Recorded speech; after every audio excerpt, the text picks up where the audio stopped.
Hey guys, the Unsmooth Criminal here, and I'm in a good mood today, so I might put out extra what ifs today. Maybe. Depends on if I have time. But you're gonna hear some background noise, sorry, but I have to do some stuff while I'm recording. But this is part 2 of what if deku was poison ivy. So I did see a comment just a few minutes ago about what if deku was poison ivy 18 plus. Now, if this video gets 10 likes, I will do an 18 plus video. And that's going to have to be age restricted. Sorry, but it's going to have to be. But I also might not do it, depending on what how I feel about it, because I want to get my content out, and I want everybody to watch it, not just people who say they're 18 plus. And the 18 plus videos are harder to put into a playlist because the playlist sometimes breaks when it's an 18 plus video, which is dumb, but it does. So I might not do it. I might. So let's get back on topic. We start off our story when Ivy's walking into school. Oh, and quick disclaimer: don't own any of the characters. Don't own any of the canon characters. You should go watch My Hero if you haven't. You should go watch and read Marvel and DC because they're great comic books, especially when Iron Man fights Superman. Marvel and DC crossover. It's hilarious. But that was a separate company. I don't even think they're made anymore. But anyway, back on topic. So she's walking into school, and Ivy gets stopped by somebody. And she doesn't just get stopped by someone, she gets stopped by somebody. And she's in the school uniform. She has green skin, red,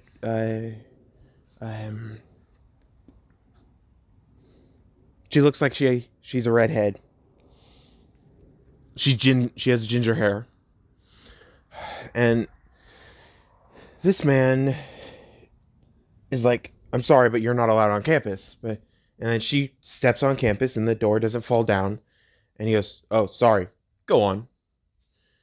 And she's like, who the hell is he?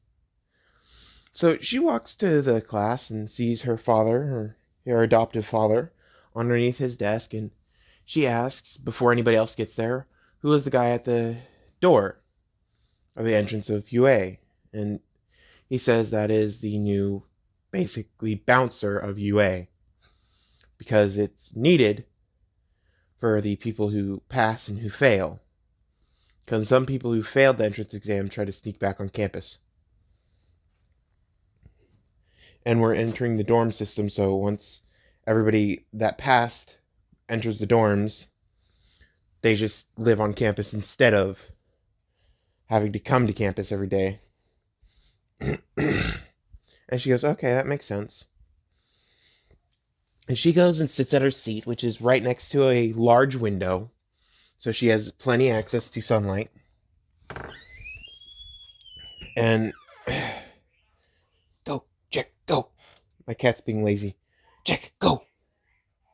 Go, go, go, go, go. There you go, Jack. Okay, my cat's inside. Back on topic. So, she sits there, and she's basically camouflaged to the wall at this point, because her legs are underneath her desk, they're covered. Her head and hair match the outside of the building, which is strange, but it does. And she's sitting right next to the window, so it looks like you're just looking out the window. So nobody notices her, and the only one who does is Harley Quinn. Or Toga in this one. If you want to say she's Toga, go ahead. But I'm just going to call her Harley. And Harley walks up to Ivy and sits right in front of her in the other seat and says, "What you doing?" And she goes, "Waiting for people to notice me." And Harley goes, "It was insane. You're camouflaged." And she goes, "Yeah, I know."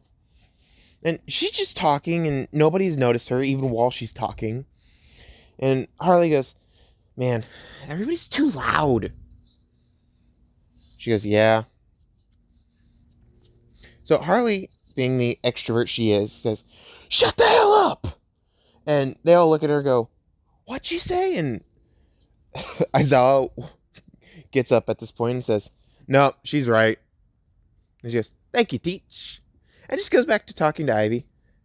And he goes, "Well, I see who's going to be with who at this point. The cliques are already getting together. So, everybody get outside to the training ground and put on your PE clothes." So, in the locker room, the girls get down to their skivvies and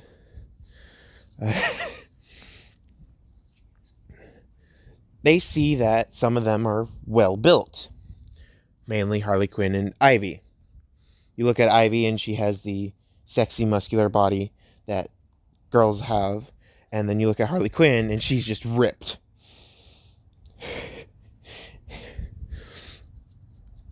So they look at them and go, "What the hell did you do for training?" And she goes, and Harley goes, "I just do an insane workout."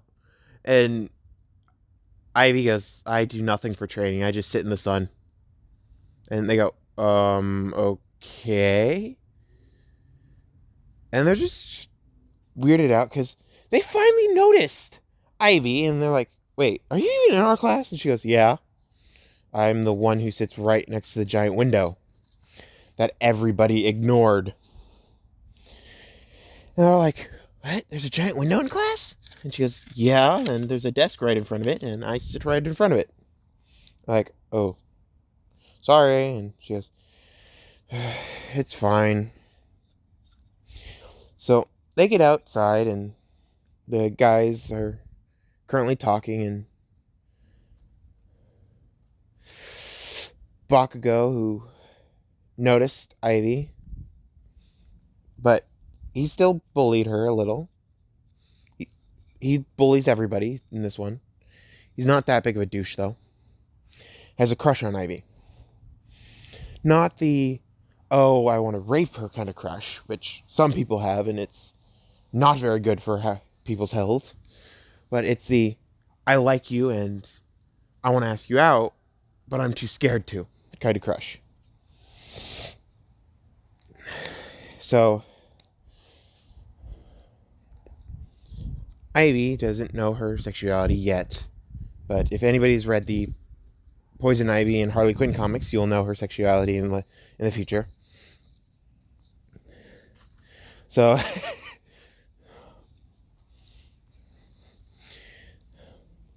Poison Ivy gets out there, Bakugo gets out there, and there's someone missing, and Ivy sees this and goes, she walks up to Kirishima and goes, "Yo, red hair." And he goes, "What?" And she goes, "What about the great ball sack looking dude?" And he goes, "Mineta?" "Oh, yeah." And he points at Bakugo and says, "He beat the crap out of Mineta." And then she goes, "Why?"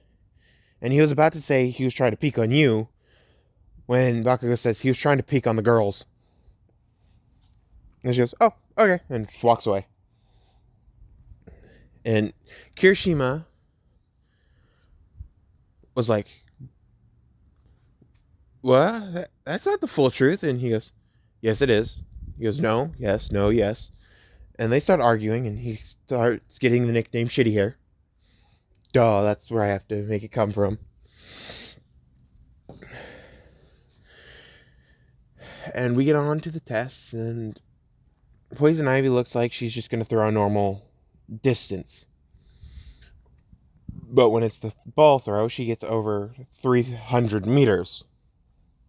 Everybody asks what the hell is her workout, because apparently she just sits in the sun all day. And she goes, "Oh, I'm hungry." So she pulls out a water bottle and drinks the water and puts the water bottle back. in this cart that Aizawa used to sleep on, and just lays in the sun. Just lays in the sun. And they're like, what? And they walk up to her, and she's like, get out of my sunlight. And she's starting to get cranky because she's hungry. Plants are almost always hungry, so they are like, oh crap.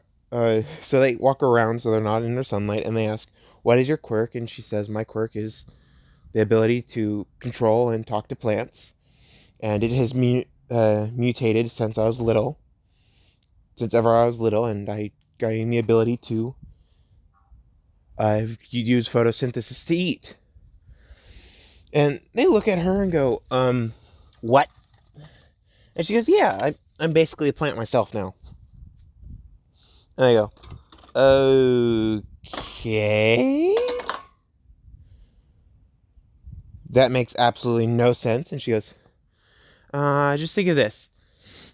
My body is the same structure as a plant, but I could still think like a human and talk like a human. They're like, that doesn't make any sense, but sure, let's go with that. And she's like, oh my god. And Harley just runs up and goes, if you want the sun, get a giant mirror. And she goes, no, that will kill me. And they go, yeah, if you shine more light than a plant can handle, it kills a plant. She goes, exactly. That's why I don't like magnifying glasses or mirrors when they're in the sunlight. And they go, makes sense. So we finish off the day. Aizawa shows the scores. Since Ivy can kind of go forever with her stamina, she just kept doing the side-to-side jumps, so she beat Mineta, because eventually he loses momentum. And she got a good score on the ball throw. She didn't get the top, because Uraraka still gets the top. And so it's Uraraka, Harley Quinn, Bakugo, Poison Ivy, and the rest.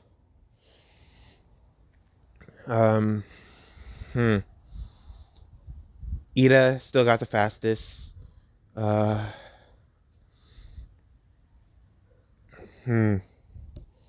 Strength, Harley Quinn got the most, because plants are ridiculously strong. So the longer she held it, the more strength she had, because she used her ability to control plants to contract the skin and muscle that is in her hand. So it squeezed harder and harder. So she just destroyed the machine. And Shoji was just completely beaten out by that. And he's like, well, damn. The only good part about my quirk is gone. So Mineta is not kicked out. Aizawa gives the same speeches in canon. Oh, it was a logical ruse to make you all think that your position is on the line, so you do your best. And Mineta stops shitting his pants, obviously. And Harley Quinn walks up to him and kicks him right in the balls and says, stop peeking on the girls. And then walks away. And he's on the ground. And he's terrified of Poison Ivy now. And Harley Quinn. Because they both did it. And he's like, oh god. So we go to a month later with the USJ. And she walks into the USJ and she says, the plants are yelling to go away. We need to leave. And he goes, what do you mean? And she goes, there's already people here. We need to leave now. And he goes, okay, everybody back on the bus. He calls up 13 and says, you need to leave. There's people already in there, and we'll get a squad together to round up all the villains. And then she's like, there's only me in here. And he goes, no, The plants can feel quirks and sense quirks before normal people can. So you got to leave. So 13 leaves, and the plants are still yelling to stay away, don't hurt us. And Poison Ivy hears this and is like, they're hurting the plants. And she runs in without Aizawa noticing. And he goes, okay, everybody, we're going back to UA. And Harley Quinn looks around and says, where's Ivy? And Aizawa sees the door is completely shut and locked with plants. He's like, oh, crap. So he runs in and tries to ask the plants to move. And one of the leaves is just smart enough or just able to move enough to not shake itself no. And he's like, why? Why? She's in there. And it can't answer back. So he's like, oh, damn it. And he starts to feel sad because he can't save the one person, well, one of the two people that he considers one of his children. And she's in there, and this man with tons of hands on him, and this misty man walks in saying, we are here to kill. Oh, so who are you? What the hell? And Aizawa at this point it found a metal part of the door and starts banging on it to let him in. And she's like, I'm sorry. And she uses her quirk to a full extent. And this is going to be a little bit 18 plus, but she uses her quirk so much that her clothes start disintegrating and becoming nutrients for the plants. So she grew another pair of clothes underneath. So what you see in the picture is what she's wearing now. And she's basically rooted into the ground now. And she's controlling all the plants in the area to round up the villains and hold them there. And the trees are growing around the villains so they can't get out. And Shigaraki has now had all of his hands bound up by plants because he started to decay some. And they started screaming, and she was getting madder and madder because she could feel the pain of the plants and hear them scream. So she gets so angry that her eyes start to glow red. Her skin goes from light green to dark green, like a forest, dark green.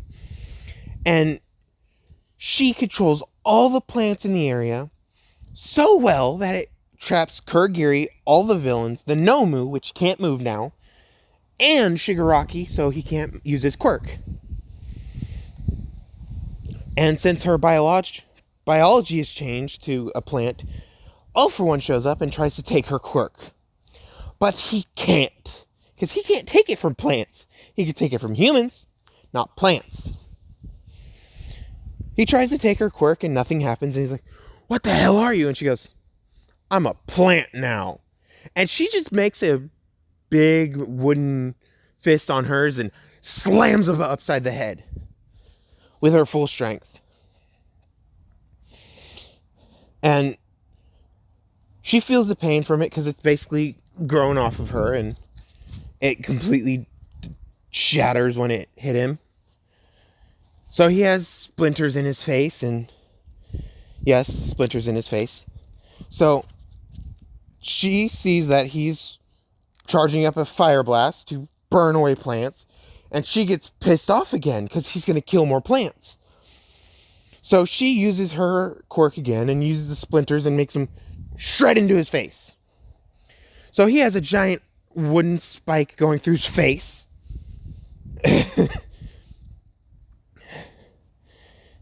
And he's slowly dying. He can't get up because his brain has multiple spikes impaling it. And finally, the plants calm down and say thank you to her. And she finally passes out. And when she passes out, the plants grow around her really quickly and use all their energy to stop her from falling and hurting herself.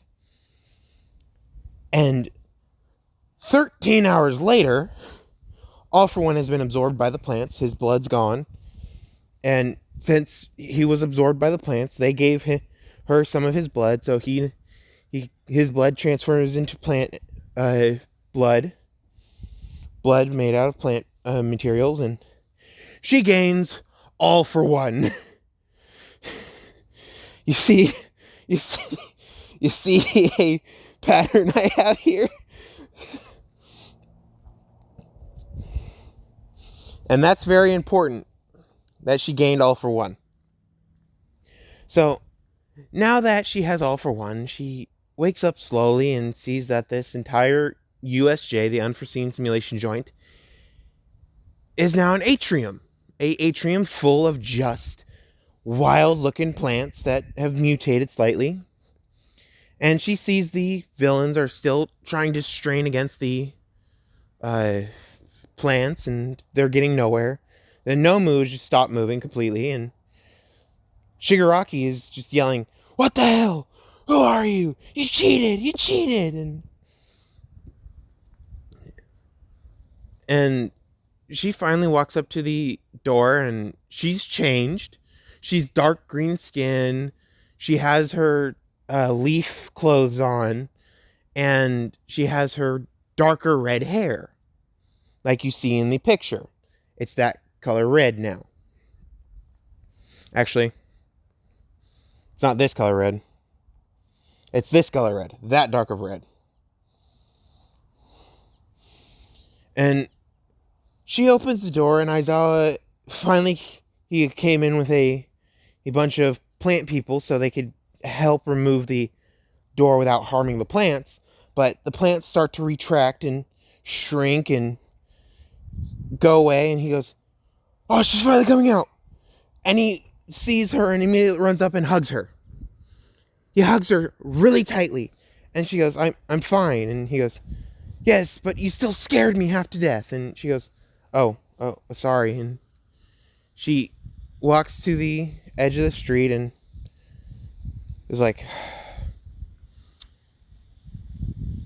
"Okay, let's go back." And she just goes to the dirt and sinks into the ground and pops up at the school. And she's like, "Wait, what? What?" So when she absorbed all for one, her ability changed. It changed so much that she can do whatever a plant can do. There are some plants that can literally use their roots to grow somewhere else. There are some plants that can stretch themselves so far to grow somewhere else. There are some plants that, when they get killed, they can continue growing. That is a certain tree that I had in my backyard, and we finally got rid of it. It was a nightmare to take care of. But on with the story. So, she popped up at UA, and she's right outside the dorms. She's like, "What?" And she tried to feel for her phone, but she's like, "Crap, it's still at the USJ." So she walks into the dorms, and she feels really uncomfortable. And she doesn't know why. So she walks in, and she's uncomfortable. She walks up to a phone and calls Aizawa and says, "I'm at the dorms. You don't need to worry about me. I'm going to be outside for a little bit." And he goes, "Okay, I'll be there in 20 to 30 minutes. And he hangs up the phone and says, "You don't need to be here anymore. You can go in and check the plants, but don't hurt them or they will attack you." And they go, "What do you mean?" And he says that these plants have been mutated by a quirk, and if you hurt them, they will be hostile to anybody who's hurt them. And they go, "Okay, we will study, but not touch." And he goes, "Good. And to make sure you do that, I have 13 here." And 13 knows Ivy's quirk and knows how dangerous it is if the people hurt the plants when they've been affected by the quirk. Because in a mile radius, all plants be affected by Ivy's quirk, because she can hear plants from a mile away. So they walk in, they see this vast array of flora, and they're like, "This is beautiful." And they see some plants with teeth, they see some plants with it's barbed wire basically, and they're like, "What the hell happened?" And Poison Ivy at this point has basically made a treehouse for herself right behind in the dorm. She asked the trees to make a platform that is raised up off the ground so she can sleep outside. And Aizawa gets back and he asks everybody, where's Ivy? And they point to the back and say, treehouse. And he goes, that's strange. And he walks back there and he sees this mansion in the trees. And it's all open floor plan, too. It's an all open floor plan where it's open to the sun. And he asks the trees if they can allow him to get up there. So they release a vine for him to climb up. Because he's gotten to know that if you ask plants nicely that have been affected by Ivy's effect and she trusts him, or she trusts the person, they will obey. If you ask nice enough. Because they're basically sentient now. They allow him with a vine with a little hook. So he hooks his foot in the vine and grabs the vine and says thank you. And they raise him up like an elevator. And he hops off and bows and says thank you to the plant. And the plant brings the vine back down. Because there's someone else there that followed Aizawa to see Ivy. And she's like, hey-yo! And the plant immediately knows what she wants and is willing to give it to her because Ivy trusts her more than Aizawa for some reason. And Ivy doesn't even know why. Yet.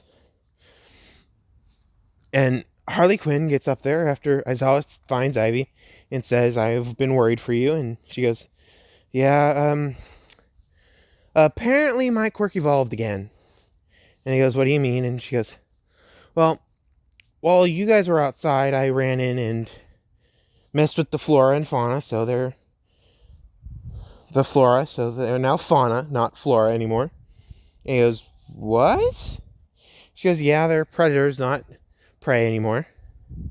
And it's very imperative that you do not let anybody touch those plants at all, or they will attack. And he goes, what do you mean they will attack? And she goes, yeah, they kind of leech the blood out of humans and use the blood for nutrients. And he goes, so all those villains that we took out of the plants was their food source. And she goes, yeah, so if you put villains in there, they'll be fine. They'll grow naturally and stay the same size when they get to the full USJ size. And he goes, okay, so I need to order villains for the plants. And she goes, no. That'll make it grow too much. Order one villain a month for the plants, and that's in it. And he goes, okay. Do we need to feed the villain? And she goes, no, he's going to be dead in one day, so. So he goes to the he calls up the police station and says, so I need a villain sent to the USJ, one on death row. And they go, why? And he goes, there's some very vicious plants that we can't kill, or someone's quirk will go out of control. And they go, okay, we understand. And they send a death row villain. And this death row villain's straining against his restraints. He's doing whatever he can to get out because he knows he's going to die and he doesn't want to die. So they arrive at the USJ and they take off his restraints and say, go in. And the researchers are still in and not touching the plants. And one of the police officers walk in and they stay away from the plants as far as they can without touching any of them. They walk up to the researchers and say, you need to leave for a minute. And then the plants will be able to be touched. And they go, what do you mean? And he goes, we have their food source and we're willing to feed them once a month if you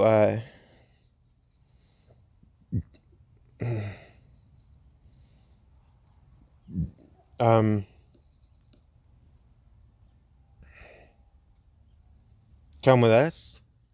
And they're like, okay. And they leave and they see this death row prisoner are trying to escape. And one of the police officers who has a strength quirk is holding him up in the air. And the rest of them are taking off his restraints. And he takes him like All Might does. Or no, like Yami does to Asta in the Black Bulls when Noel loses control. And he chucks him into the middle of the plants. And he touched one leaf. The barbed wire-like vines wrap around him at lightning speeds and yank him apart. And the researchers are seeing this and like, what are these plants? And back at the treehouse, and Harley finally finds Ivy. She runs up and hugs her and says, "You're okay! Yay! What you did was insane!" And she goes, "You could stop saying insane, first off, because I know your quirk is about people saying insane, but you don't need to keep saying it." She goes, "But, oh, it's insane, though." She goes, "Fine, you can keep saying it." She goes, "Yay, it was insane!" And she goes, "But if you keep saying insane every sentence, I'm not gonna do what you ask me." And she goes, "Okay. I won't say insane every single insane sentence. I'll say two insanes every other sentence, so every other sentence is too insane for anybody to insanely understand." And she goes, "Oh God, what have I done?" And Zella starts laughing me. You're like, "It's your fault." And she goes, "I know." "Hi, Jack." "Yeah, you're a fluffy butt."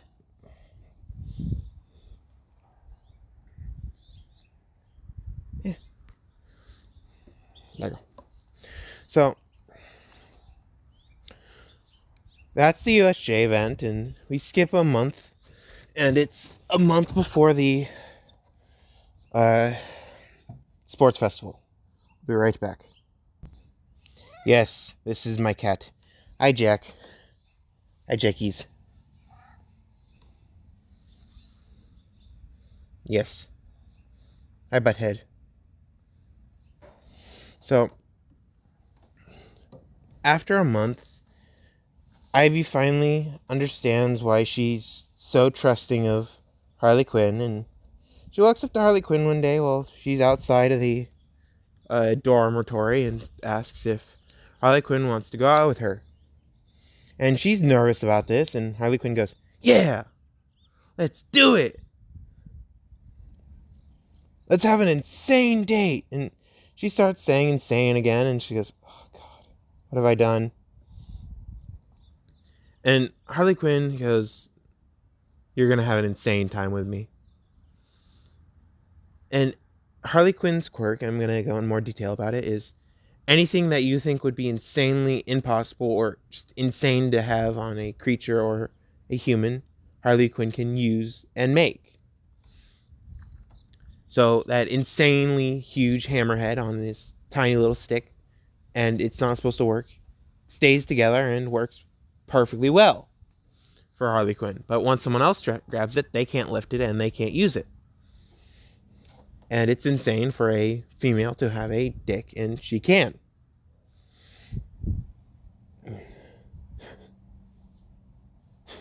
So I'm gonna end it here. I'll go over the date, the rest of it later.